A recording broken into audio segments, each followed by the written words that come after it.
देखिए बेटा, आज हम एटॉमिक स्ट्रक्चर का सबसे टफ पोर्शन पढ़ेंगे।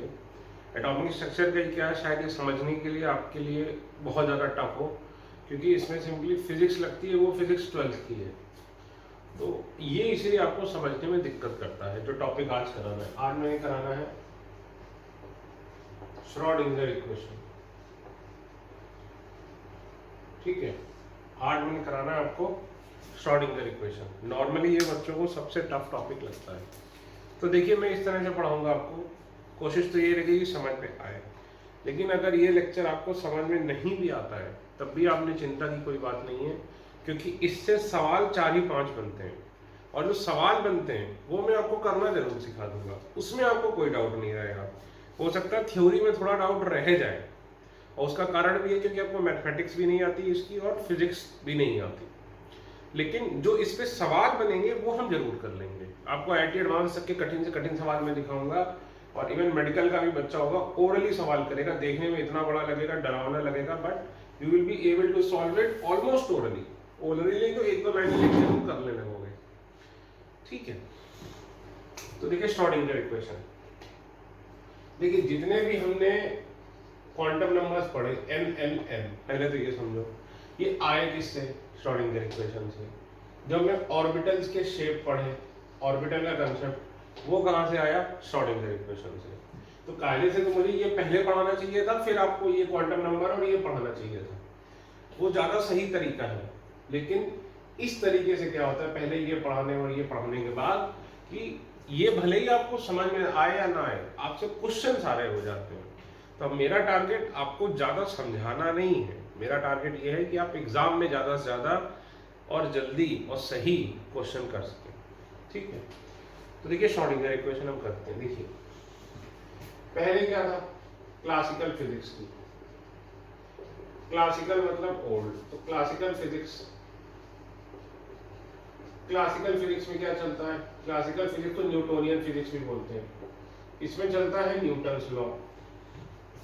ठीक, न्यूटन्स लॉ क्या कहता है?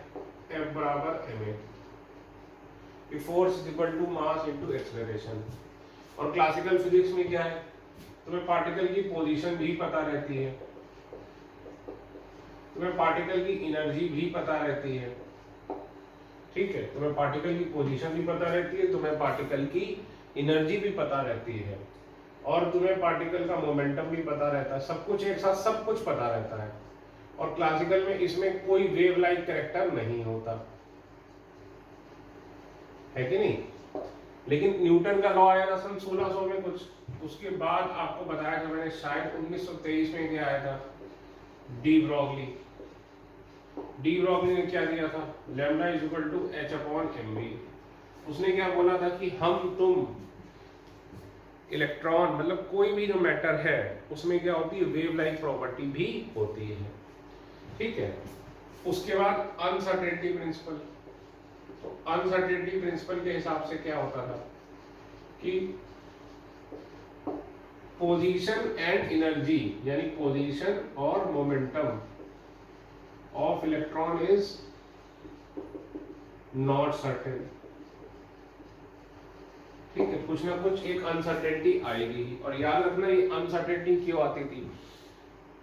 ये अनसर्टेनिटी इसलिए नहीं आती थी क्योंकि आपका इंस्ट्रूमेंट खराब है। ये इसलिए आती थी क्योंकि जब भी मेजर करोगे तो उसमें यू विल यूज लाइट। ठीक, तो अनसर्टेनिटी प्रिंसिपल, तो पोजीशन और momentum of electron is not certain. तो इन दोनों चीजों को कंसीडर करके याद करिए, मैंने आपको बताया था हीजनबर्ग ने भी एक अपनी मैट्रिक्स क्वांटम मैकेनिक्स बनाई थी, और श्रोडिंगर, इरविन श्रोडिंगर ये ऑस्ट्रियन फिजिसिस्ट था। ऑस्ट्रिया मतलब ऑस्ट्रेलिया नहीं, ऑस्ट्रिया एक कंट्री है, पता ही होगा वैसे आपको, इतनी ज्योग्राफी तो पढ़ी होगी आपने, यूरोप में है। तो ये जो था, इसने इन सबको कंसीडर करके अपनी एक इक्वेशन दी, जिसको हम क्या बोलते हैं? Schrodinger equation. ठीक है, तो श्रोडिंगर इक्वेशन में उसने क्या दिया? उसने एक दिया एक mathematical function sine. Mathematical function क्या होता है सर? मान लो कोई मैथमेटिकल इक्वेशन मान लो, जैसे x square minus three x plus one, तो साई ये भी हो सकता है, साई ये भी हो सकता है कि ई की power x minus three plus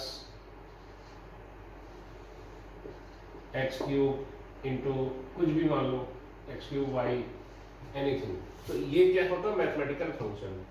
तो उसने क्या बोला कि साई क्या है? एक मैथमेटिकल फंक्शन है। तो हमें इससे क्या मिलेगा? मैथमेटिकल फंक्शन से इट कंटेन्स, ये पहले लिखो, लिखो इतना, फिर बताता हूँ साई है क्या, इससे शुरू करते हैं लिखना।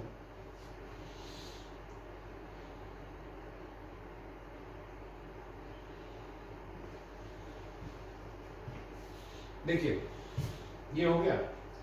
अब याद करो बोर ने क्या बोला था? बोर ने बोला था कि भाई इस तरह से फिक्स्ड ऑर्बिटल होती है, ठीक। तो फिक्स्ड ऑर्बिटल तो हो ही नहीं सकती।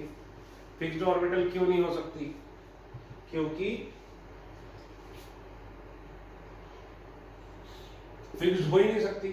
फिक्स्ड क्यों नहीं हो सकती? Because of uncertainty principle. और बोर ने इलेक्ट्रॉन को वेव माना ही नहीं था, इसलिए ये बेकार हो गया था। और ये दोनों जो है अनसर्टेनिटी प्रिंसिपल और डी ब्रॉगली वेवलेंथ, ये लगता तो हर पार्टिकल पे चाहे छोटा हो चाहे बड़ा हो, लेकिन आपको बताया था कि ये सिग्निफिकेंट केवल किसके लिए होता है? तो it is significant only for very small particles, microscopic particles, ठीक है। इसीलिए जो माइक्रोस्कोपिक पार्टिकल्स हैं जैसे कि इलेक्ट्रॉन, उसमें इन दोनों चीजों को कंसीडर करना बहुत ज्यादा जरूरी हो जाता है। तो इसीलिए सारी चीजों को कंसीडर करके श्रोडिंगर ने एक मैथमेटिकल फंक्शन बनाया साई, ठीक है। तो लिखो साई क्या है? देखो Sai is a mathematical function. इसको क्या बोलते हैं? Wave function. साई को पहले जान लीजिए, बोलते क्या है? Wave function. वेव फंक्शन क्या है? जैसे कि मान लो तुम्हारा कोई पार्टिकल ऐसे चल रहा है सपोज, तो हम क्या बोलेंगे? ये इस पार्टिकल की ट्रेजेक्ट्री है, path. Path taken by the particle को क्या बोलते हैं? ट्रेजेक्ट्री, फिजिक्स में। अभी तक शायद आपने नहीं पढ़ा है तो आप पढ़ेंगे कि जैसे कोई पार्टिकल ऐसे जा रहा है सपोज, यूं ऊपर नीचे ऐसे, तो हम बोलेंगे इस पार्टिकल की ट्रेजेक्ट्री ये है, ठीक। जैसे प्लेन की ट्रेजेक्ट्री होती है यूं, जैसे बॉल फेंकोगे तो बॉल की ट्रेजेक्ट्री होगी यूं। यहाँ से सपोज आपने बॉल फेंकी तो बॉल की ट्रेजेक्ट्री होती है यूं, ठीक। तो जो वैल्यू क्लासिकल फिजिक्स में, क्लासिकल मतलब जो आप पढ़ोगे 11th 12th में ट्रेजेक्ट्री की है, वही सिग्निफिकेंस किसकी है? मैथमेटिकल फंक्शन साई की, जिसको वेव फंक्शन बोलते हैं। जैसे किसी की आपको ट्रेजेक्ट्री पता है तो आप उससे उसका चीजें उसके बारे में पता कर सकते हैं। उसी तरह श्रोडिंगर ने क्या बोला कि साई क्या है? एक मैथमेटिकल फंक्शन। इसको क्या बोलते हैं? Wave function. तो इसके बारे में साई में क्या है? तो लिखो Sai is a mathematical function. Psi is a mathematical function that contains psi is a mathematical function that contains all the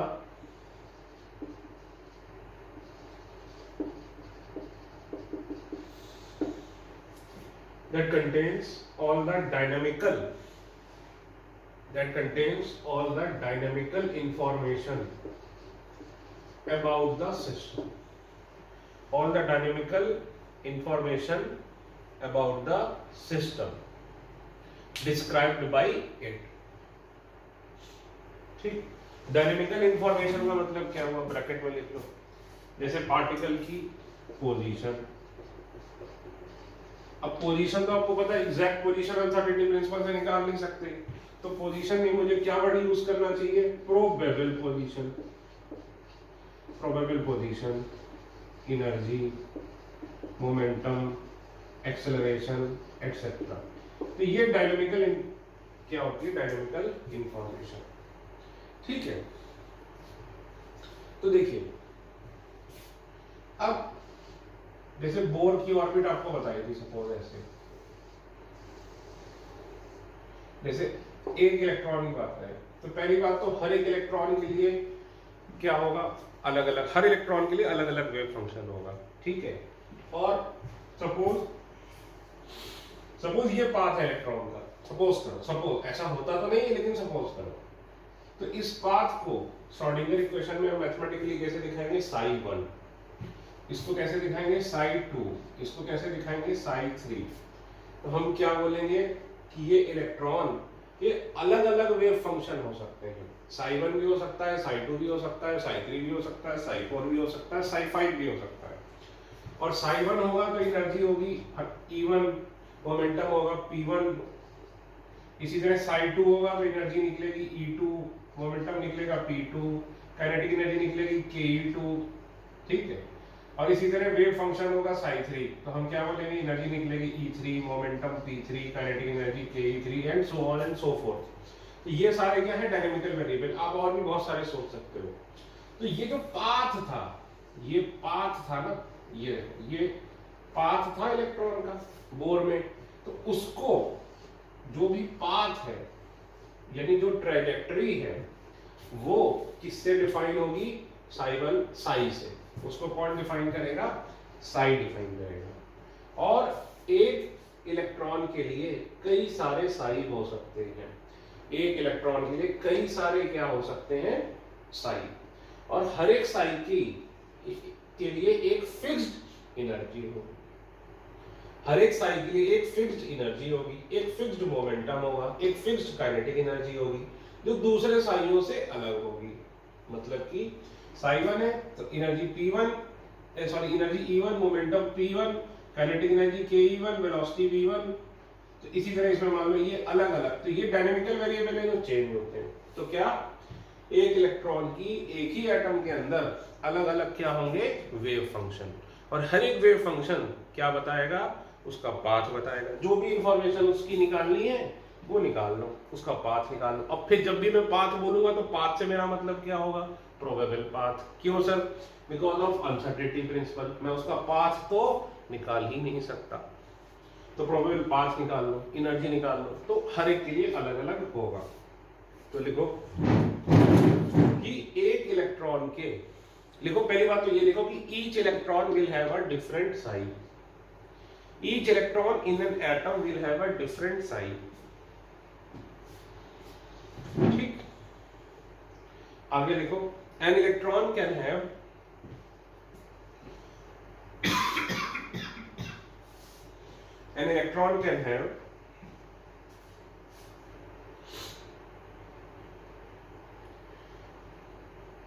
an electron can have one or more than one wave function, more or more than one wave function,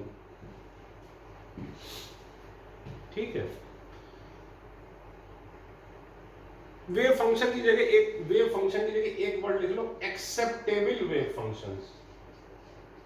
sir अब ये आपने word जानबूझ के अलग से जोड़ा है, इसका मतलब क्या है, एक्सेप्टेबल वेव फंक्शंस। अभी बस 15-20 मिनट रुक जाओ, ये आ जाएगा, तुम बस लिख लो। अभी देखो मैंने क्या लिखा है था, मैं भूल ही गया। देखिए मैं क्या समझा रहा था, फिर से समझा देता हूँ कि हर एक इलेक्ट्रॉन के लिए, एक इलेक्ट्रॉन के लिए भी डिफरेंट क्या हो सकते हैं, साई, और हर एक साई के साथ एनर्जी क्या होगी, अलग अलग एनर्जी होगी, अलग अलग मोमेंटम होगा, वेलोसिटी होगी, प्रोबेबल पाथ होगा, सब कुछ अलग होगा। तो एक इलेक्ट्रॉन के लिए एक से ज्यादा क्या हो सकते हैं, एक्सेप्टेबल वेव फंक्शन। आगे लिखो each acceptable wave function, each acceptable wave function will have a different energy, will have a different energy, different path। अब भाई हमें दो ही चीजों से मतलब है, एक तो उसका पाथ कैसा है और दूसरा उसकी एनर्जी कैसी है, ठीक है। अब ब्रैकेट में लिखो कि, अब देखो सर बस आप दो ही चीजें क्यों निकाल रहे हो, एनर्जी और पाथ। बेटा देखो साई जो है वो सारी इंफॉर्मेशन देता है, उसके बारे में तुम्हें जो चाहिए वो बताएगा, लेकिन हमें सारी चीजों की जरूरत तो है नहीं। हम इलेक्ट्रॉन की दो ही चीजें देखते हैं, उसका पाथ कैसा है यानी उसकी ऑर्बिटल का शेप कैसा है, दूसरा उसकी एनर्जी कितनी है। बाकी चीजों में हमें यहाँ पढ़ना नहीं है। चाहो तो ब्रैकेट में लिख लो कि we are not concern, bracket बनाओ फिर लिखो here we are not concern about other dynamical variables except energy and path, except energy and path which the wave function psi can provide, which the wave function psi can provide, which the wave function psi can provide। ठीक है, ठीक, bracket close. Hindi में चाहो तो लिख लो कि हमें केवल, लिखो हिंदी में, और जब हिंदी बोलता हूं तो बेटा ऐसे लिखा करो, ऐसे हिंदी में तो मतलब ऐसे लिखो, हमें केवल साई को एनर्जी और पोजीशन के लिए ही स्टडी करना है, हमें केवल साई को एनर्जी और पोजीशन, पोजीशन यानी प्रोबेबल पाथ, तो लिखो हमें केवल साई को एनर्जी और प्रोबेबल पाथ के लिए ही स्टडी करना है। उसमें से भी, लिखो हिंदी में, लिखो उसमें से भी मेनली हमें, उसमें से भी मेनली हमें साई का प्रोबेबल पाथ ही पढ़ना है। लिखो उसमें से भी मेनली हमें साई से जो प्रोबेबल पाथ पता चलेगा, देखो उसमें से भी मेनली हमें साई से जो इलेक्ट्रॉन का प्रोबेबल पाथ पता चलेगा उसे ही पढ़ना है। ठीक है भाई, तो अभी तक हमने देखो क्या सीखा, हमने सीखा कि भाई न्यूटोनियन मैकेनिक्स की F बराबर ma, जिसको क्लासिकल मैकेनिक्स भी बोलते हैं या क्लासिकल फिजिक्स भी बोलते हैं। तो इसमें क्या था, ऑब्वियसली वो सारे मैटर 1923 में ये बात आई थी कि मटेरियल पार्टिकल में भी वेव नेचर होता है, तो ऑब्वियसली इसमें इस बात को कंसीडर नहीं किया था और अनसर्टेनिटी प्रिंसिपल को भी इसने कंसीडर नहीं किया था। तो फिर श्रोडिंगर ने क्या, और ये दोनों जो है बड़े पार्टिकल्स पे तो बहुत ज्यादा सिग्निफिकेंट नहीं होते हैं, लेकिन किस पे सिग्निफिकेंट होते हैं, छोटे पार्टिकल्स पे, जैसे कि इलेक्ट्रॉन। इसीलिए इलेक्ट्रॉन की स्टडी करने के लिए जो मेन हम करते हैं वो श्रोडिंगर के तरीके से करते हैं। याद करो हीजनबर्ग ने भी अपना एक तरीका दिया था। तो श्रोडिंगर ने क्या दिया, एक मैथमेटिकल फंक्शन दिया साई, साई को उसने क्या बोला कि ये वेव फंक्शन है। अगर एक इलेक्ट्रॉन को वेव की तरह रिप्रेजेंट करोगे, ये मैंने शायद लिखा ही नहीं, तो साई क्या रिप्रेजेंट करता है, एम्पलीट्यूड ऑफ इलेक्ट्रॉन वेव। देखो यानी कि अगर हम एक इलेक्ट्रॉन को वेव की तरह रिप्रेजेंट करें तो इसको बोलते हैं एम्पलीट्यूड, इसको बोलते हैं बेटा वेवलेंथ, और ये जो हाइट होती है इसको क्या बोलते हैं, एम्पलीट्यूड। ठीक है, तो ये जो साई है ये क्या रिप्रेजेंट करता है, एम्पलीट्यूड ऑफ इलेक्ट्रॉन वेव। ठीक है, और साई का फिजिकल मीनिंग क्या है ये भी शायद अभी नहीं बताया मैंने आपको, तो साई का आप जान लीजिए, अभी लिखा दूंगा, चिंता मत करिए, ये लिख लेना, साई का कोई भी फिजिकल मीनिंग नहीं है, ये एक मैथमेटिकल फंक्शन है जिससे हमें क्या पता चलता है, जिसके ऊपर अगर हम कोई मैथमेटिकल ऑपरेशन करें। सर मैथमेटिकल ऑपरेशन का मतलब क्या होता है, देखिए जो पहला मैथमेटिकल ऑपरेशन आपको पढ़ाया जाता है वो होता है प्लस, माइनस, मल्टीप्लाई, डिवाइड। ये 4 मैथमेटिकल ऑपरेशन पढ़ते हो बचपन में। फिर अभी जैसे फिजिक्स में आपने पढ़ा होगा ये डिफरेंशिएशन, फिर आपने शायद पढ़ा होगा इंटीग्रेशन, अब मुझे पता नहीं ये आपने पढ़े कि नहीं। जैसे मैथमेटिकल ऑपरेशन साइन, जैसे साइन एक्स, तो साइन लगा दिया एक्स के ऊपर, तो एक्स के ऊपर हम क्या बोलेंगे, साइन नाम का मैथमेटिकल ऑपरेटर ऑपरेट कर रहे हो। जैसे लगा दिया कॉस एक्स, यानी एक्स पर कॉस नाम का मैथमेटिकल ऑपरेटर ऑपरेट कर रहे हो। तो ये जितनी भी चीजें होती हैं इनको क्या बोलते हैं, मैथमेटिकल ऑपरेटर। मैथमेटिकल ऑपरेटर क्या होता है, जो एक काम करता है, कोई भी एक काम। जैसे प्लस क्या करता है, जोड़ता है, माइनस क्या करता है, घटाता है, मल्टीप्लाई, मतलब आपको पता ही है। तो फिर से श्रोडिंगर ने क्या बोला कि मैं तुम्हें क्या देता हूं, एक मैथमेटिकल फंक्शन साइन, जिसको मैं क्या बोलता हूं कि वो क्या है, वेव फंक्शन। इसकी खास बात क्या है कि इसकी खुद की कोई भी फिजिकल सिग्निफिकेंस नहीं है, इसकी खुद की फिजिकल सिग्निफिकेंस नहीं है, ठीक है। फिजिकल सिग्निफिकेंस नहीं है मतलब कोई भी फिजिकली मेजरेबल प्रॉपर्टी तुम साई से नहीं निकाल सकते। मतलब साई को ये नहीं बोल सकते कि साई वेलोसिटी बताता है, या साई को ये नहीं बोल सकते कि साई एनर्जी बताता है, या साई से ये नहीं बोल सकते कि साई पोजीशन बताता है। बस ये है कि अगर इलेक्ट्रॉन को वेव की तरह दिखाओ तो हम बोल सकते हैं साई जो है इस वेव का एम्पलीट्यूड होगा। तो ये फिजिकली मेजरेबल प्रॉपर्टी नहीं है, ठीक है। ठीक, तो ये जो साई है इसके पास क्या है, इसके ऊपर कोई भी मैथमेटिकल ऑपरेटर लगाओगे तो इसके अंदर सारी डायनामिकल इंफॉर्मेशन भरी हुई है। आप इस पे एक मैथमेटिकल ऑपरेशन लगाओगे, मान लो डिफरेंशिएट कर दिया, तो आपको कोई एक प्रॉपर्टी पता चल जाएगी। एक प्रॉपर्टी जैसे एनर्जी पता चल सकती है, जैसे प्रोबेबल पाथ पता चल सकता है, ठीक है। ये लगा दिया तो कुछ और पता चलेगा, ठीक।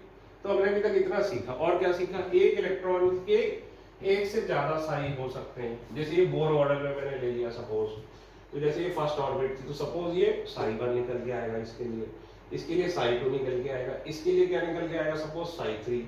तो जो काम पाथ का होता था, ट्रेजेक्टरी का होता था पहले, उसको हम क्या बताते हैं, साई से बताते हैं। और हर एक साई के साथ एक फिक्स्ड क्या होगी, एनर्जी होगी, और भी सारी चीजें होंगी, लेकिन हमें केवल किससे मतलब है, पोजीशन से और एनर्जी से, ठीक है। तो लिखो कि Schrodinger gave a mathematical equation which is known as Schrodinger equation. Obvious सी बात है।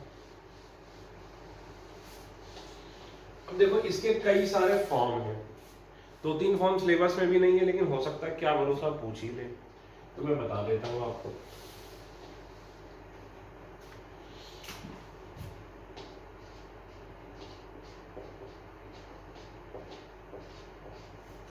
E psi is equal to H psi। Sir E क्या है, एनर्जी, जो भी बताएगा ना हर एक साई के लिए एक एनर्जी होगी। सर ये H क्या चीज है, इसको बोलते हैं हैमिल्टोनियन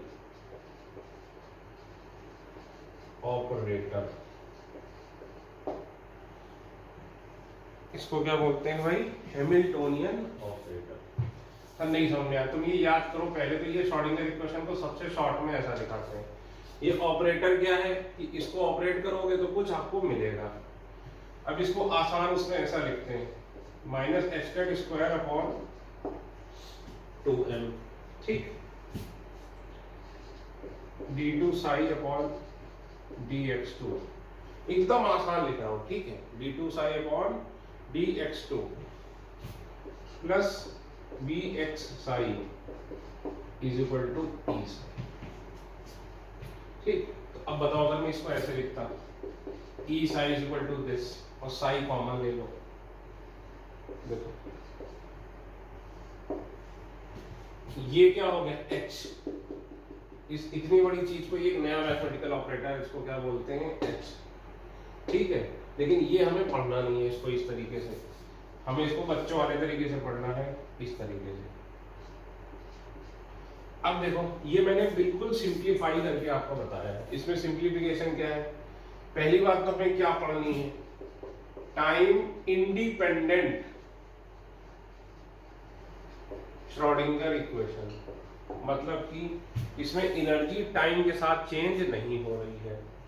जिसमें एनर्जी टाइम के साथ चेंज होती है वो इवन आईआईटी में भी नहीं है, वो बहुत ज्यादा टफ है, मतलब आईआईटी के अंदर भी नहीं पढ़ाते हैं, ठीक है। तो अब मैंने इसमें क्या किया है, क्या मान के चला हूं मैं कि जिस भी पार्टिकल की बात हो रही है वो केवल किस में चल रहा है, एक्स एक्सिस में, और कहीं जा ही नहीं रहा।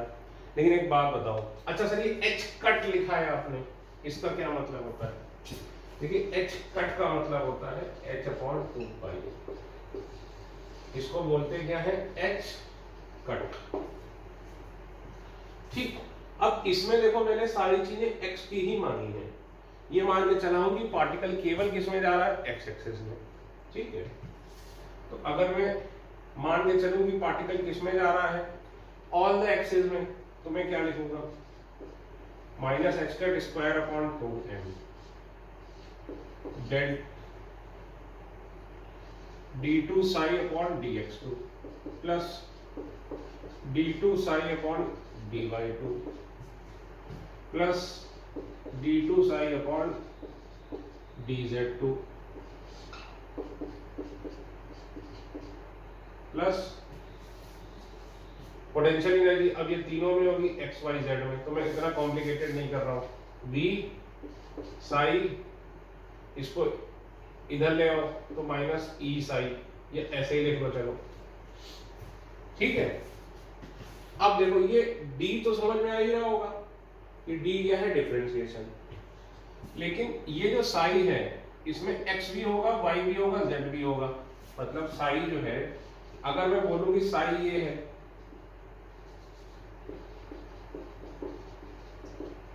तो मैं क्या बोलूंगा, साई में केवल x है, यानी केवल कहां चल रहा होगा, x एक्सिस में। लेकिन मान लो कोई पार्टिकल ऐसे चल रहा है, तो ये 3 डायमेंशन में चल रहा है, तो जब भी 3 डायमेंशन में चलेगा तो उसमें x भी होगा, y भी होगा और z भी होगा। तो सपोज इसमें x y z तीनों है, तो इसको बोलते हैं डिफरेंशिएशन, और इसी का भाई होता है ये, इसको बोलते हैं पार्शियल डिफरेंशियल। क्या बोलते हैं बेटा, पार्शियल डिफरेंशियल।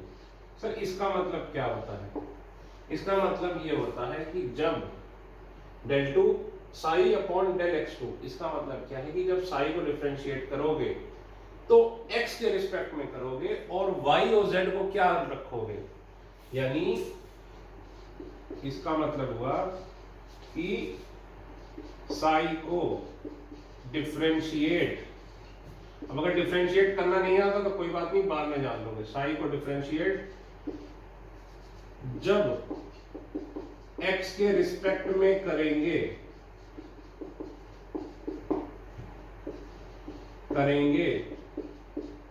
तो y एंड z को कांस्टेंट मानेंगे।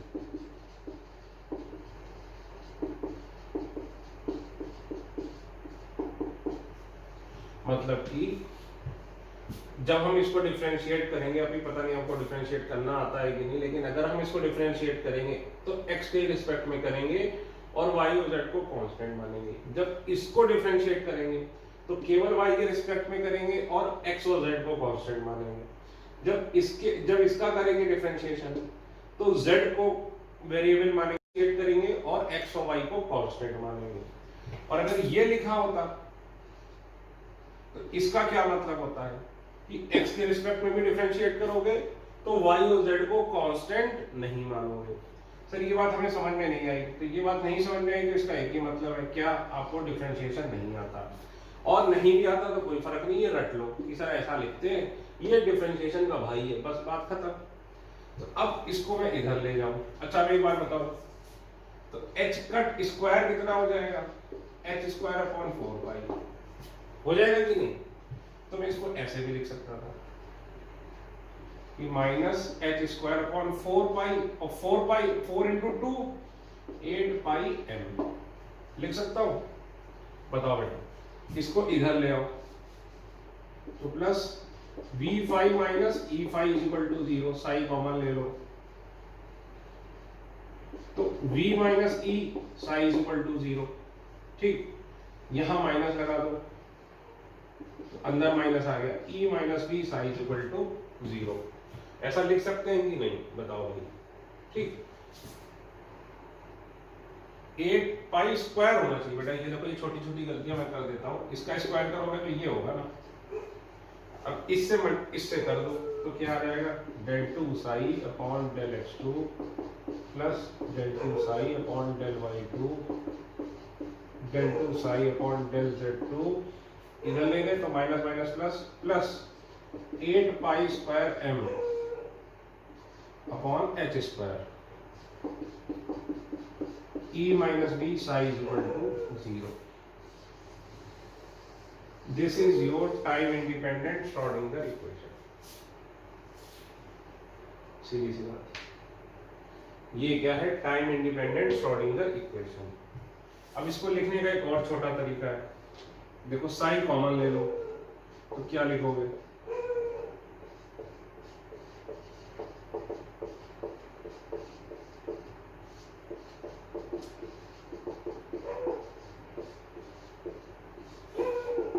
अच्छा, जब भी श्रोडिंगर इक्वेशन दी हो तो आपको ये पहचानना है कि h में दी है कि h कट में दी है। अब ये जो चीज है इसको उल्टा ट्रायंगल का स्क्वायर बोलते हैं। ये भी एक मैथमेटिकल फंक्शन है, इसको बोलते हैं लाप्लासियन ऑपरेटर। सर ये सब क्या क्या बता रहे हो? तो ये सब आपको आईआईटी में फर्स्ट ईयर सेकेंड ईयर में पढ़ाया जाता है। तो इसको शॉर्ट में मैं ऐसे भी लिख सकता हूँ, कैसे?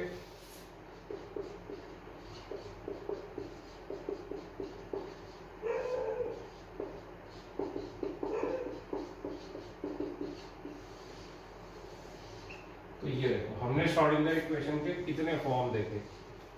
तो पहला क्वेश्चन जो बनता है, मैंने आपसे कहा था बेटा प्रॉमिस है कि समझ में आए पूरी तरह या समझ में ना आए, जो सवाल बनेगा वो आप जरूर कर पाओगे। तो पहला सवाल जो एक बार नीट में आ चुका है, नीट में क्या आ चुका है? उन्होंने इक्वेशन दी थी ये बड़ी सिंपल सी, 4 ऑप्शन लिए तो उसमें से ये भी था, और पूछा था कि बताओ इसमें से श्रोडिंगर इक्वेशन कौन सी है। तो बस आपने ये टिक कर देना था। तो मैंने भी इतने सारे फॉर्म बता दिए, तो इसके अलावा कोई फॉर्म बचता ही नहीं, ठीक है ना? हो सकता है ये h और इसको ले ले, तो अगर h कट के टर्म्स में लिखोगे तो बताओ कैसे लिखोगे इसको? फिर यहाँ पे क्या कर दोगे? 2m कर दोगे बस, ठीक है? तो ये हो गई आपकी श्रोडिंगर इक्वेशन। तो ये हो गया आपका पहला सवाल।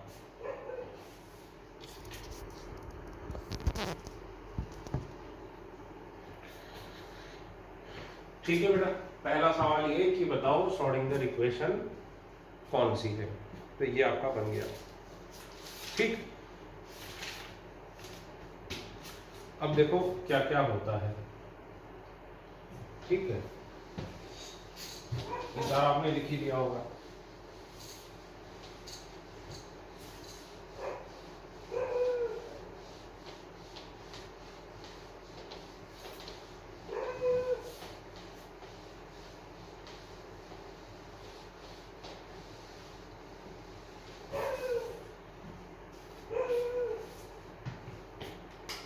अब देखो,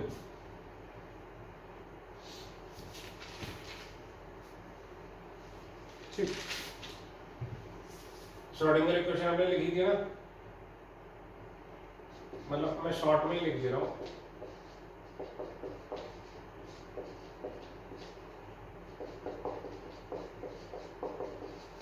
ठीक है, ध्यान रखना इसमें, इस फॉर्म में ये हम कौन सी पढ़ रहे हैं?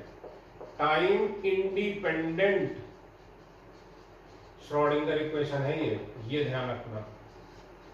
ये सवाल अब तक पूछा नहीं गया है, यानी E और V does not change with time, और साइन ये भी टाइम के साथ चेंज नहीं हो रहे हैं, ध्यान रखना। इसीलिए क्या है? टाइम इंडिपेंडेंट श्रोडिंगर इक्वेशन, ठीक है? अब देखो, अब इसमें एक्स वाई जेड क्या थे? हम क्या बोल सकते हैं भाई? Space coordinates. X y z क्या है? Space coordinates.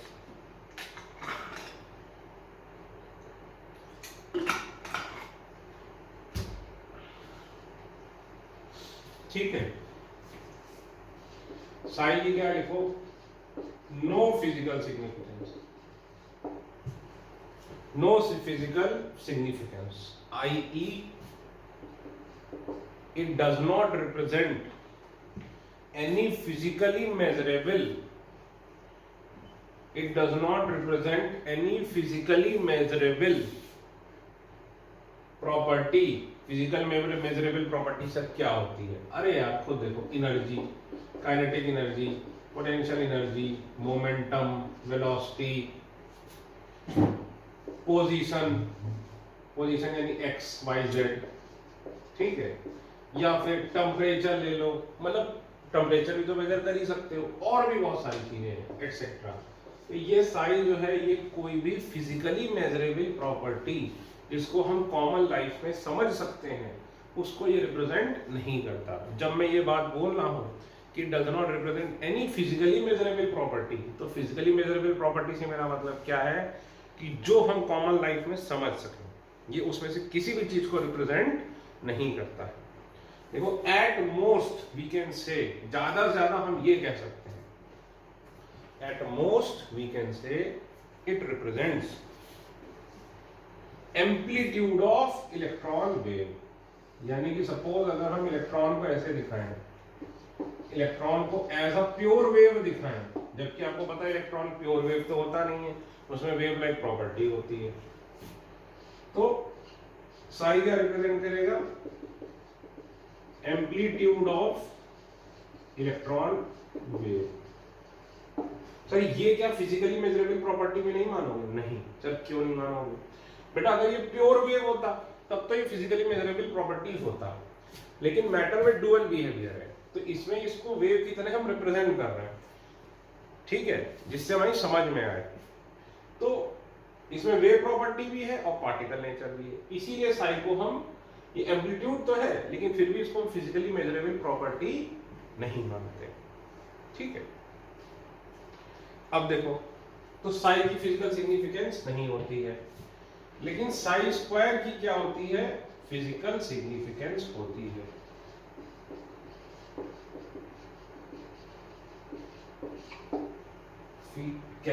सिग्निफिकेंस, ठीक, साई स्क्वायर की फिजिकल सिग्निफिकेंस होती है, ये भी लिखते चलना। अब इसकी फिजिकल सिग्निफिकेंस किसने बताई थी? बॉर्न्स ने बताई थी। इसको बोलते हैं borns interpretation of wave function. देखो 23 में क्या आया बताओ? 23 में आया डी ब्रॉगली, फिर 26 में आया श्रोडिंगर, 27 में अनसर्टेनिटी प्रिंसिपल, और 27 में अनसर्टेनिटी प्रिंसिपल के बाद याद करिए जब मैंने कहानी सुनाई थी तो दो लोगों का नाम बताया था कि जिन्होंने बोला था कि now the quantum revolution is complete.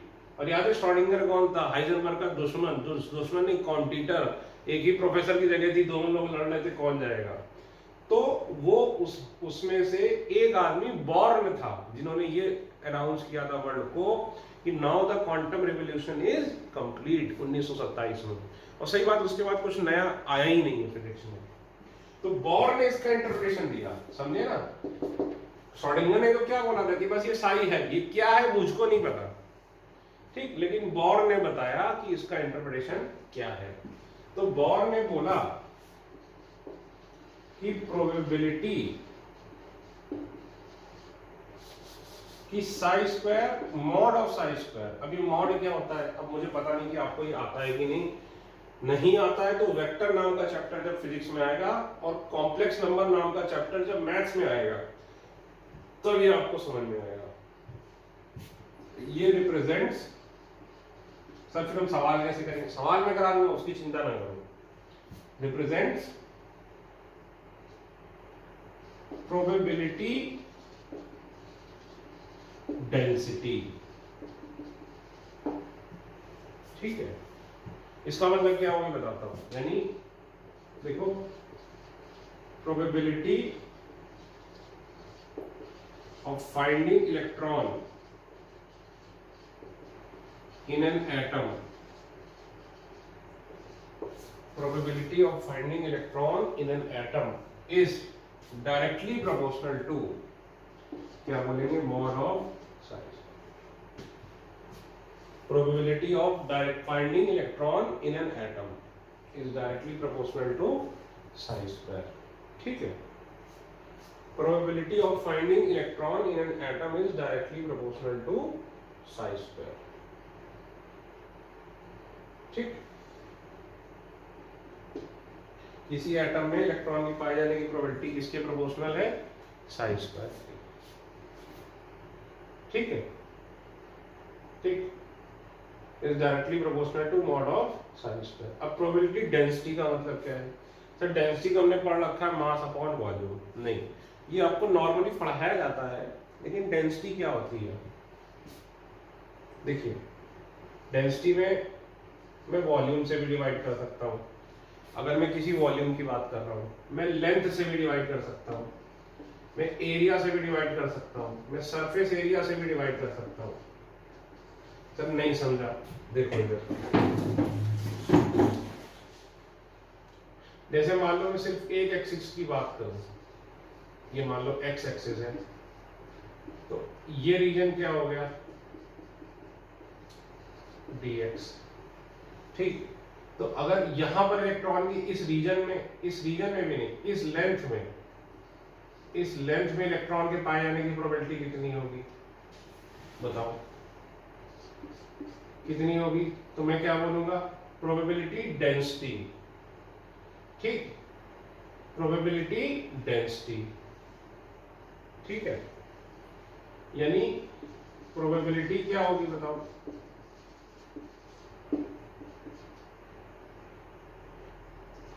Probability density into ये लेंथ dx, क्योंकि ये तो प्रोबेबिलिटी डेंसिटी है। प्रोबेबिलिटी डेंसिटी का मतलब क्या हुआ बताओ,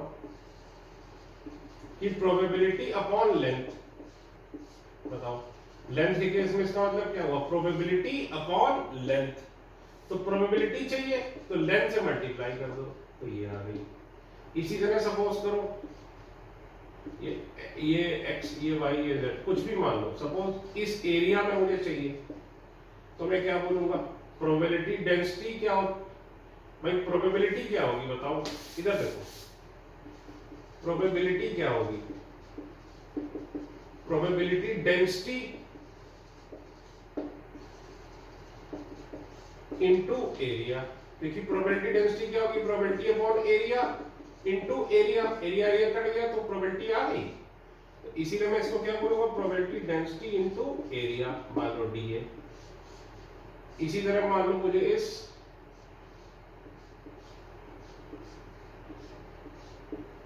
वॉल्यूम में देखना है, ठीक है, ठीक, तो इसकी प्रोबेबिलिटी कितनी हो जाएगी, mod of psi square into D, ठीक है। तो ये क्या हो जाएगी, प्रोबेबिलिटी हो जाएगी, प्रोबेबिलिटी डेंसिटी इनटू लेंथ। तो इसमें से किसी भी प्रकार को तो हम क्या बोलेंगे, तो असली प्रोबेबिलिटी क्या होगी, इसीलिए हम क्या बोलते हैं, probability of finding electron in an atom Sai square. और एटम क्या होता है, 3 डायमेंशनल, इसीलिए हम क्या बोलेंगे, इसके नीचे लिखना कि इक्वल टू करोगे तो क्या करोगे, इनटू डीवी। डीवी क्या है, वो स्मॉल वॉल्यूम जिसमें आप इलेक्ट्रॉन को फाइंड कर इन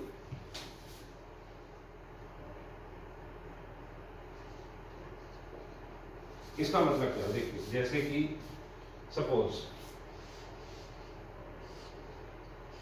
सपोज में ये पॉइंट है x y z, और मैं देख रहा हूं यहां पर मैं एक छोटा सा क्यूब बनाऊं, ठीक, छोटा सा मैंने क्यूब बनाया, तो इसकी लेंथ है dx, ये है dy और हाइट है dz।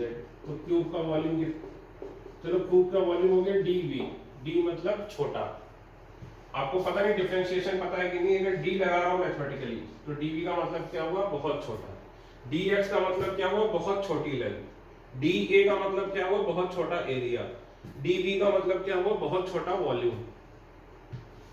तो अगर मान लो मुझे इस पोजीशन पर यहां पर देखना है, तो मैं क्या बोलूंगा कि probability of finding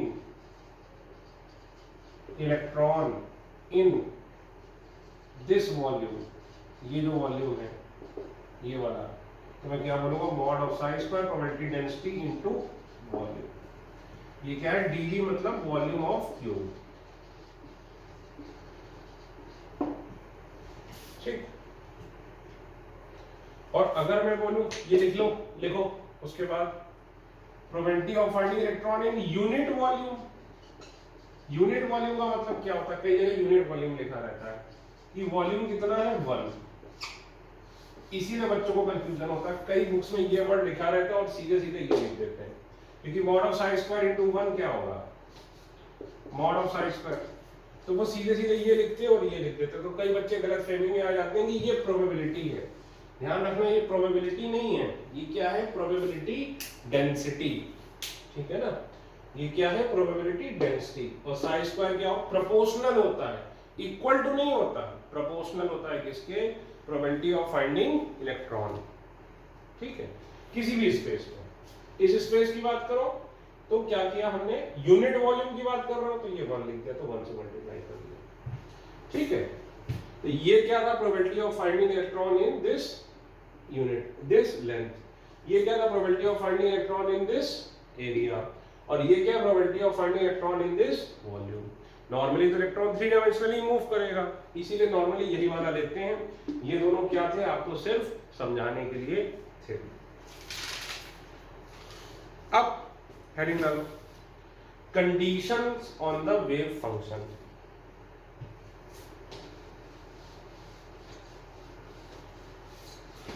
conditions on the wave function.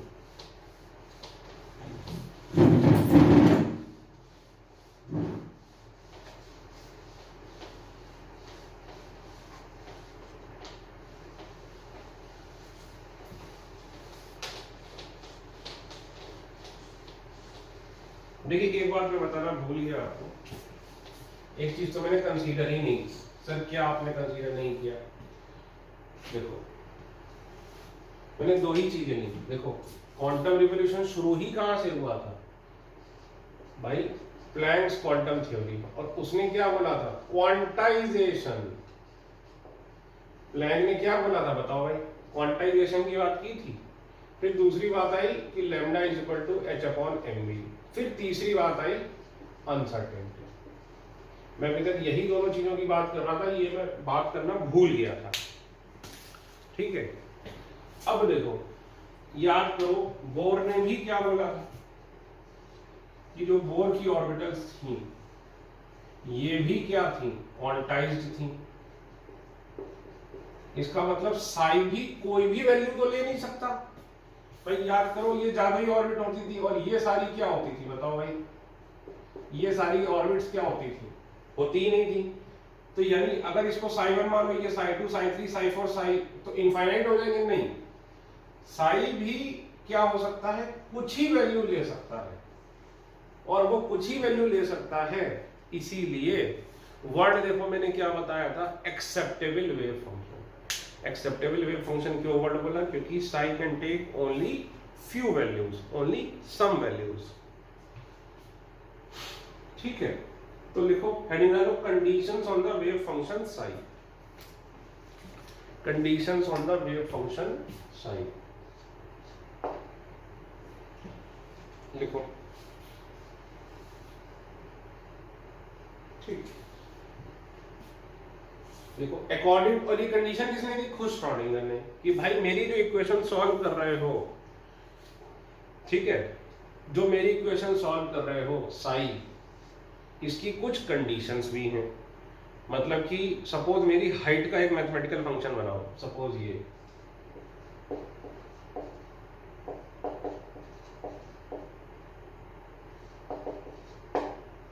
समझिए मेरी बात।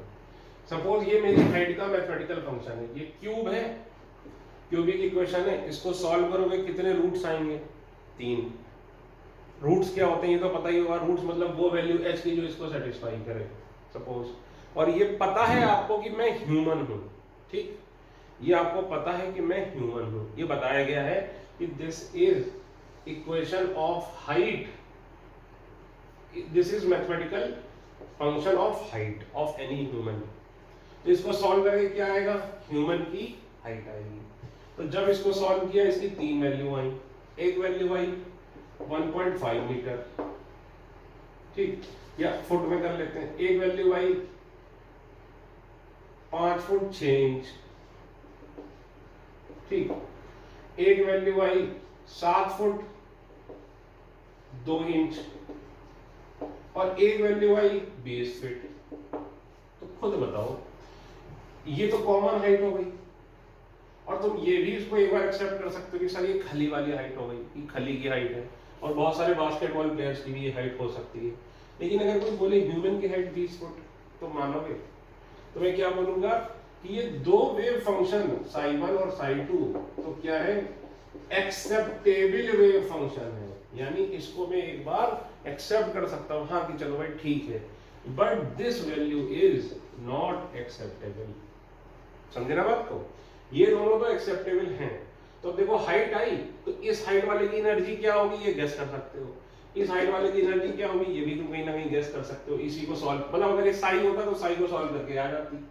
लेकिन 20 फीट तो आप खुद ही सोचो, ह्यूमन की अगर ये बता दिया ह्यूमन है तो ह्यूमन की ये वैल्यू नहीं हो सकती। तो जैसे इसी तरह तो मैथमेटिकल इक्वेशन तो कुछ भी वैल्यू दे देती है, उल जलूल कुछ भी दे सकती है। हमें तो उस पर कुछ फिजिकली भी तो इंटरप्रेट करना पड़ेगा। भाई ये किया तो फिजिकली इंटरप्रेट किया तो क्या सोचा कि भाई 20 फुट जो है वो ह्यूमन की हाइट नहीं हो सकती। जिसने भी एनिमे देखा है अटैक ऑन टाइटन्स, तो भाई टाइटन की हाइट हो ही सकती है। ठीक है, हालांकि मैं भी सीजन 4 का वेट कर रहा हूँ कि कब आए, जल्दी खत्म हो। ठीक, जिसने नहीं देखा तो फालतू बातें छोड़ो। तो बेटा इसी तरह साई पर भी कुछ रिस्ट्रिक्शंस हैं जो खुद किसने लगाई, श्रोडिंगर ने। तो लिखो पहली बात, साई क्या होना चाहिए? देखो Sai should be continuous, single valued, differentiable,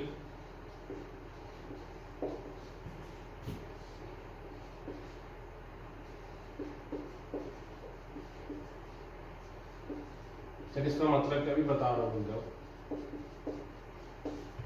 and square integrable. चल ये सब क्या बोले जा रहा हूँ, देखो इधर श्रोडिंगर ने क्या बोला कि ये जो मेरा मैथमेटिकल फंक्शन है साई, ये तो बहुत सारी वैल्यू देगा, कुछ वैल्यू सही देगा और कुछ वैल्यू उल जलूल देगा। तो ये ऐसे खेलने के लिए तो बनाया नहीं है। इसके थ्रू हम करने की क्या करने की कोशिश कर रहे हैं, तो इसके थ्रू हम ये करने की कोशिश कर रहे हैं कि जो इलेक्ट्रॉन है उसकी बारे में जानने की कोशिश कर रहे हैं, यानी एक सच की चीज के बारे में जानने की कोशिश कर रहे हैं। तो साई के ऊपर कुछ कंडीशन है कि वो क्या होना चाहिए, कॉन्टिन्यूअस होना चाहिए। सर कॉन्टिन्यूअस का मतलब क्या है कि ये देखो लगातार जा रहा है साई। ठीक है, कॉन्टिन्यूअस क्या नहीं होता है, जैसे सपोज ये देखो ये डिसकॉन्टिन्यूअस हो, ये बीच में टूट गया कि नहीं, बताओ साई यहां से यहां तक है, फिर ये बीच में कट हो गया कि नहीं, तो ये क्या है, नॉट कॉन्टिन्यूअस। तो आपको हर एक बात का एग्जांपल दे रहा हूं, और अगर इसको जोड़ दोगे तो ये क्या हो जाएगा, कॉन्टिन्यूअस। लेकिन ये क्या है, नॉट कॉन्टिन्यूअस। ठीक, सिंगल वैल्यू, ये देखो सपोज साई ये x है, ठीक, तो मान लो x इज इक्वल टू 3 पर साई की ये भी वैल्यू है, ये भी वैल्यू है और ये भी वैल्यू। बताओ तीन तीन वैल्यू आ जाएंगी, 1 2 3। इस पॉइंट पर देखो, इस पॉइंट पर भी 1 2 3 वैल्यू आएंगी। तो ये क्या है, not single value. Single value का मतलब एक ही वैल्यू आनी चाहिए। तीसरा डिफरेंशिएबल। डिफरेंशिएबल का मतलब क्या होता है, अब इसके लिए बोलते हैं कोई किंक नहीं होनी चाहिए, या फिर क्या बोलते हैं कि कॉन्टिन्यूअस स्लोप होनी चाहिए। इसका मतलब क्या है, जैसे ये देखो ये चल रहा है, अब ये देखो एक किंक आ गई। किंक का मतलब आप समझ लीजिए ये रेजर शार्प, मतलब एक मोड़ आ गया, तो ये डिफरेंशिएबल नहीं होता है। डिफरेंशिएबल का मतलब क्या है कि इस पॉइंट पर इसका डिफरेंशिएशन नहीं हो सकता। सर हमें तो डिफरेंशिएशन बिल्कुल नहीं आता, ये भी आप मैथ्स में पढ़ोगे, लिमिट, कॉन्टिन्यूटी एंड डिफरेंशिएबिलिटी। तो ये देखो मैं क्या बोलूंगा, नॉट डिफरेंशिएबल, या इसको ऐसे भी बना सकते हो, ये देखो नॉट डिफरेंशिएबल। स्क्वायर इंटीग्रेबल मतलब ये देखो ये इनफाइनाइट चला जा रहा है, ठीक है। इसका मतलब क्या होता है, खुद बताओ। अच्छा इसका मतलब होता है कि माइनस से प्लस, माइनस इन्फिनिटी से plus infinity, mod of psi square dv equal to 1। Sir ये क्या मतलब हुआ, समझो इसको, समझिए इसको मैं क्या लिखूंगा, नॉट स्क्वायर इंटीग्रेबल।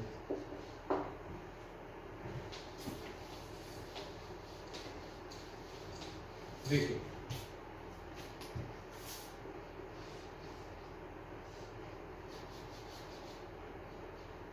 जैसे मान लीजिए कोई भी इलेक्ट्रॉन है, ठीक, कोई भी इलेक्ट्रॉन ले लो, उसकी कितने परसेंट चांसेस हैं कि वो इस पूरे यूनिवर्स में मिल जाए।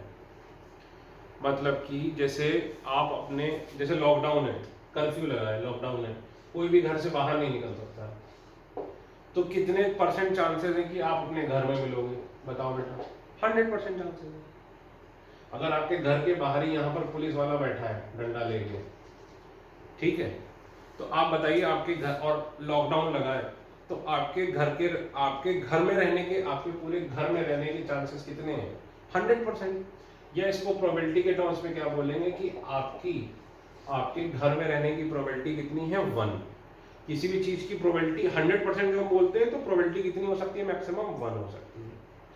उसी तरह लॉकडाउन हटा दो, अब बताओ, गिवन आप एस्ट्रोनॉट नहीं बनते हो सपोज, तो आप क्या होगा भाई? ज्यादा से ज्यादा चंदपुर में नहीं रहोगे, अब बाहर चले जाओगे, इंडिया में कहीं भी जाओगे, या वर्ल्ड में कहीं भी चले जाओगे, यूरोप चले जाओगे, ऑस्ट्रेलिया चले जाओगे, अफ्रीका, रशिया, अमेरिका। तो एक बात बताओ, अगर मैं बोलूं कि पूरी दुनिया में आपको, अगर गिवन आप एस्ट्रोनॉट नहीं हो, तो पूरी अर्थ पर अगर मैं आपको एक एक अर्थ का कोना ढूंढ डालूं, तो आपके मिलने के चांसेस कितने हैं? सर 100%। पूरी अर्थ पे मैं कहीं ना कहीं तो आपको मिल ही जाऊंगा, है कि नहीं? पूरी अर्थ पे तो मैं कहीं ना कहीं मिल ही जाऊंगा आपको। इसी तरह ये देखो, याद करो,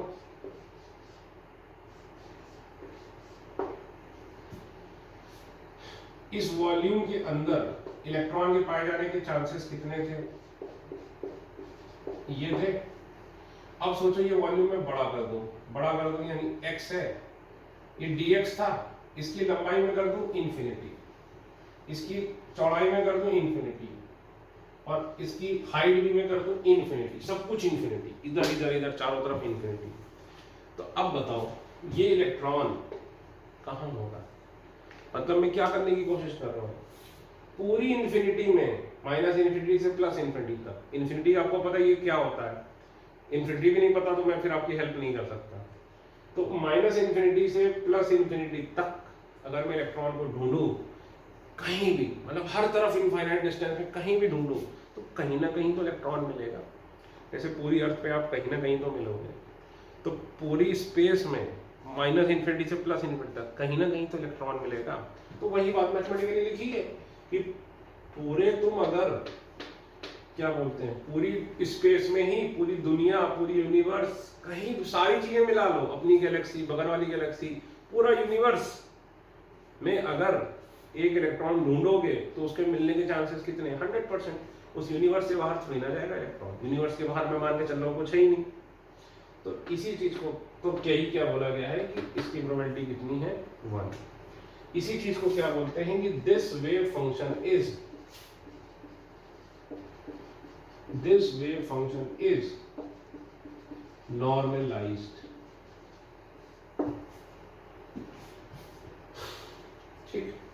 सर इतनी देर हो गई, हमें अभी तक कुछ भी समझ में नहीं आया जो आपने पढ़ा है। बेटा कोई बात नहीं, देखो मैंने प्रॉमिस किया था कि मैं सवाल जरूर करा दूंगा आपको। तो सवाल देखो, सवाल मैंने अभी तक क्या क्या सवाल बने। पहला सवाल, श्रोडिंगर इक्वेशन कौन सी है? वो पहचान लोगे कि नहीं ये बताओ। तो पहचान लेंगे, आपने लिखवा दिए। दूसरा सवाल, साई की फिजिकल सिग्निफिकेंस क्या है? बताओ। सर साई की कोई फिजिकल सिग्निफिकेंस नहीं, ठीक है।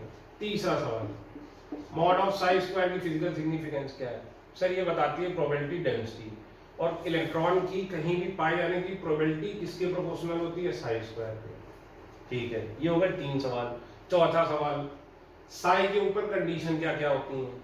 मान लो ये ग्राफ दे दिया, फिर मेडिकल में तो इतना टफ नहीं आएगा, लेकिन मान लो आईआईटी ने ये ग्राफ दे दिया और बताया, पूछा कि बताओ which is acceptable wave function. याद करिए मैंने स्टार्टिंग में एक्सेप्टेबल वेव फंक्शन लिखाया था। तो एक्सेप्टेबल वेव फंक्शन से मेरा मतलब क्या था कि इन चीजों को फॉलो करता है।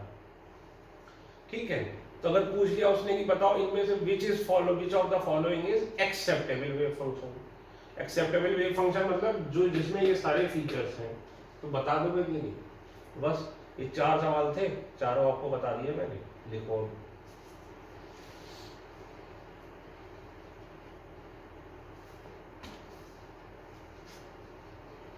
लिखो कि क्योंकि मैं सोच लूं कैसे लिखना है। लिखो, देखिए पहले मैं समझा देता हूं फिर लिखता हूं। जब भी हम श्रोडिंगर इक्वेशन सॉल्व करेंगे, ठीक है, तो जैसे हमने क्यूबिक इक्वेशन सॉल्व करी तो 3 रूट्स आए, ठीक है, जो अभी आपको बताया था। इसी तरह जब भी हम श्रोडिंगर इक्वेशन सॉल्व करेंगे तो डिपेंड करता है कि किस चीज के लिए सॉल्व कर रहे हैं, कंडीशन क्या है। तो जब भी हम श्रोडिंगर इक्वेशन सॉल्व करेंगे क्या होगा, हमें बहुत सारे क्या मिलेंगे, wave function, psi 1, psi 2, psi 3, psi 4, psi 5, psi 6 and so on.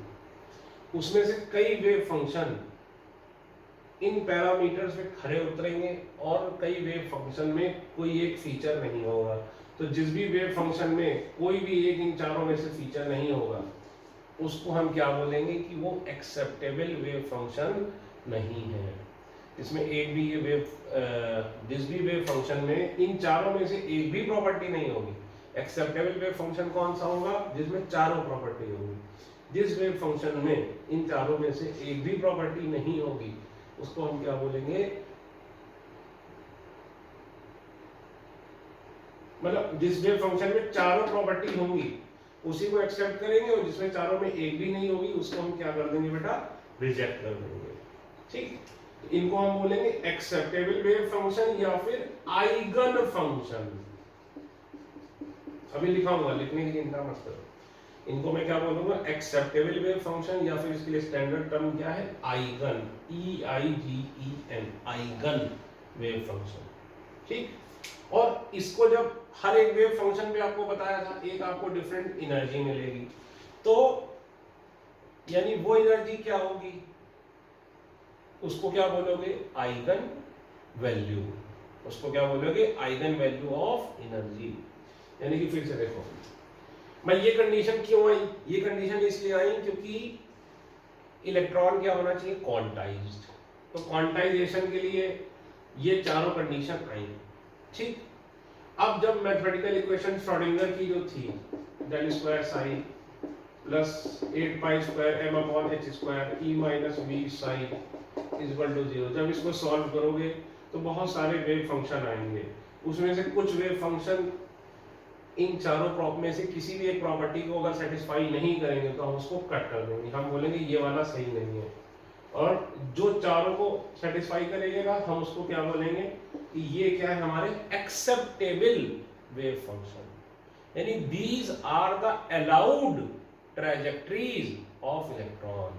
Allowed मतलब याद करो, जादुई ऑर्बिट थी, फर्स्ट सेकंड थर्ड, यानी ये जादुई ऑर्बिट थी क्या थी, अलाउड थी। ये ऑर्बिट, ये सारी ऑर्बिट क्या थी, इलेक्ट्रॉन को अलाउड थी, अलाउड नहीं थी। इलेक्ट्रॉन केवल यही हो सकता है या फिर यहाँ या फिर यहाँ। तो पहले इसको कैसे दिखाते थे, n बराबर 1, अब मैं बोलूंगा psi 1, psi 2, psi 3। ठीक है, तो लिखो, पता नहीं मैंने क्या लिखा है, मैं मान के चल रहा हूँ कि कुछ भी नहीं लिखा है। इसके बाद देखो, when Schrodinger equation is solved for any system, bracket में लिख लो example hydrogen atom. Hydrogen atom ही क्यों लिया सर, सबसे सिंपल है, ब्रैकेट क्लोज।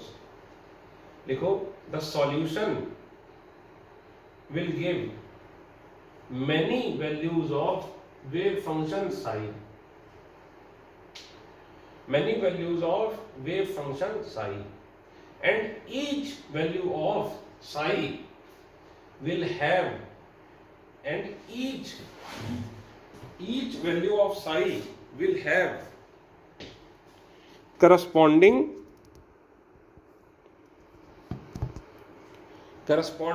energy। ठीक, सम ऑफ दीज, आगे लिखो, some of these wave function will be non-acceptable, some of these wave function will be non-acceptable and some of these wave functions may be acceptable wave functions।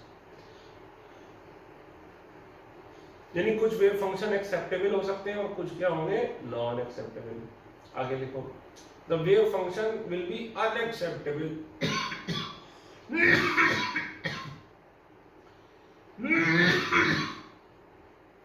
the wave function will be unacceptable if it does not fulfill any one or more of the above four conditions. इनमें से कोई भी नहीं है तो वो हम नहीं मानेंगे.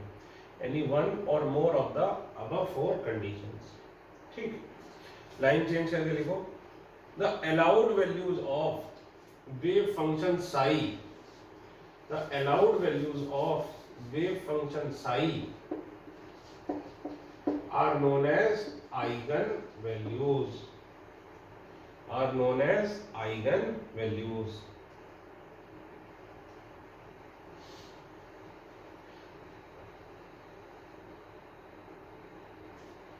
पता नहीं क्या बोला, ब्रैकेट में लिख लो. अलाउड का मतलब मेरा क्या है, which the electron can take. Allow मतलब जो इलेक्ट्रॉन कर सकता है. ठीक है, आगे लिखो. The allowed values of energy, the allowed values of energy, bracket में लिखो. अलाउड वैल्यूज का मतलब क्या हो, पॉसिबल एनर्जी लेवल्स. ब्रैकेट में लिखो possible energy levels electron can occupy. Bracket close. Are known as eigenvalues. Are known as eigen values.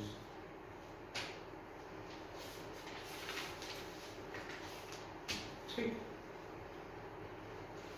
अब लिखो कि these, लिखो आगे लिखो, all the values of wave functions are not allowed.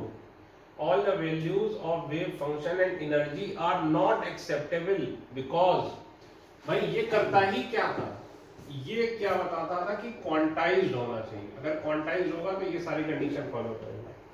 तो पता नहीं यार फिर से क्या बोला मैंने. लिखो all the values of wave function psi and energy are not acceptable because energy of electron is quantized. Because energy of electron is quantized, it cannot take any random value.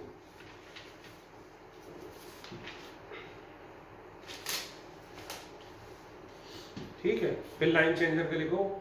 These quantized energy states, these quantized energy states and corresponding wave functions are characterized by a set of three variables n, l and m. Bracket में लिखो which we call quantum number. Which we call quantum numbers.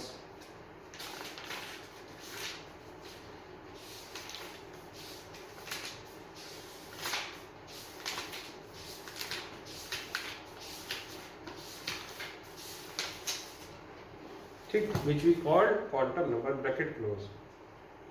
ठीक है, हिंदी में लिखो मतलब three variables आते हैं n, l and m. मतलब थ्री वेरिएबल्स आते हैं n, l and m जिन पर कंडीशंस होती है. कंडीशन क्या होती है, l can be 0 to n minus 1 और m क्या होती है -l to +l और n क्या होती है 1 to infinity. ये कंडीशंस आती है और यही मैंने आपको पढ़ाई है. तो मैथमेटिकली इसका ये मतलब होगा. ठीक, अब लिखो each wave function, each acceptable wave function gives अब possible energy level which the electron can occupy, लिखो each wave function can give a possible energy level which the electron can occupy.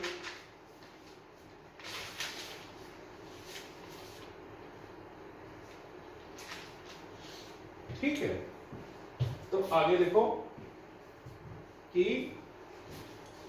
these wave functions are known as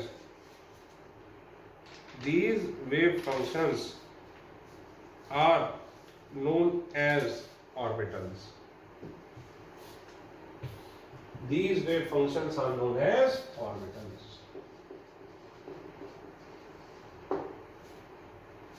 These wave function, ऐसे लिखो, ऐसे ही काटो, लिखो each of these wave functions represents an orbital. Each of these wave function represents an orbital. देखो orbital क्या होती थी, अब देखो साई स्क्वायर अगर मैं बनाऊं तो मुझे कई बार ऐसा दिखता है, याद करो ये डॉट क्या थे कि मैंने कैमरा लगा रखा है और हर सेकेंड जो है मेरा कैमरा फोटो खींच रहा है और लगभग 10,000 सेकेंड बाद मैंने फोटो देखी तो, और ये डॉट क्या है, इलेक्ट्रॉन एक बार यहाँ पे था फोटो खींचते समय, तो मैं क्या बोलूंगा ये डॉट है। ये अगर इमेजिनरी में सरफेस बनाऊं, ध्यान रखना कैसा सरफेस, इमेजिनरी सरफेस, तो मैं क्या बोलूंगा कि ये क्या बन गई एस ऑर्बिटल। एक आध डॉट बाहर भी होगा तो मैं क्या बोलूंगा 95% चांस है, 90 to 95% चांस है कि इलेक्ट्रॉन इसी के अंदर मिलेगा, तो मैं क्या बोलूंगा इसको वेव फंक्शन। जैसे ये 1s था तो वेव फंक्शन देखो ऐसे लिखते हैं, 1s को मैं क्या लिखूंगा 1s, 1s के लिए L1 L0 M0, तो इसको लिखूंगा मैं 1 0 0, यानी ये ऐसे लिखा। ठीक, इसी तरह मान लो ऐसे मिला मुझे इलेक्ट्रॉन डेंसिटी, ये देखो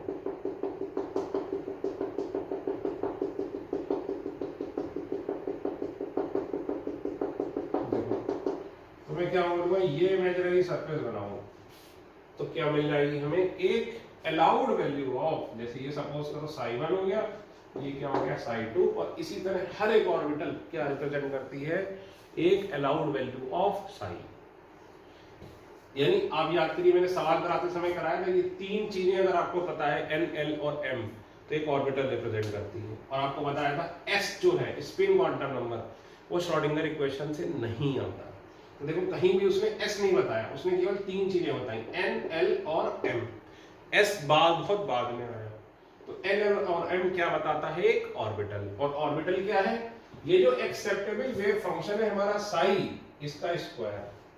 तो लिखो मैंने पता नहीं क्या लिखाया था, ये लिखाया था कि each acceptable wave function represents an orbital. ठीक, देखो region around the nucleus which represents the region around the nucleus which represents the electron density at different points, region around the nucleus which represents the electron density at different points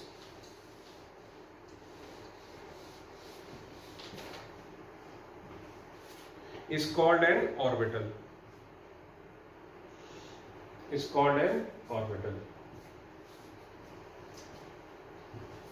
देखो mod of psi square represent electron probability density, represents electron probability density, that is why wave function of an electron in an atom, that is why wave function of an electron in an atom, ये देखो अब मान लो तीसरा solution आया, मैंने उसको plot किया graph के रूप में, साई को साई स्क्वायर को ग्राफ के रूप में प्लॉट किया, ये आया, तो मैं इसको क्या बोल दूंगा psi3। ठीक है,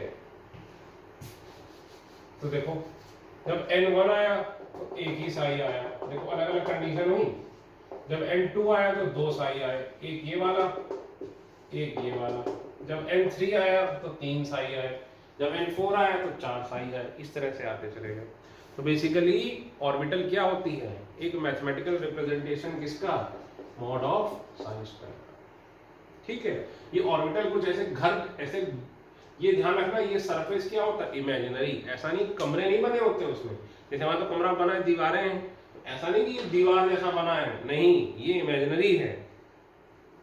ठीक है, तो आगे लिख लो बस कि since N electron can have many acceptable wave function, since an electron can have many acceptable wave function, hence there can be many atomic orbitals in an atom, each with different energy, each with different energy। चल, क्या Schrodinger हमारा खत्म हो गया? नहीं, अभी एक lecture और बचा है, कम से कम हो सकता है मैं 2 लेक्चर और कराऊंगा। ठीक है, थैंक यू। और यार ये लेक्चर थोड़ा बड़ा हो गया तो रोना नहीं, बीच में मैं कट नहीं कर सकता था। Thank you.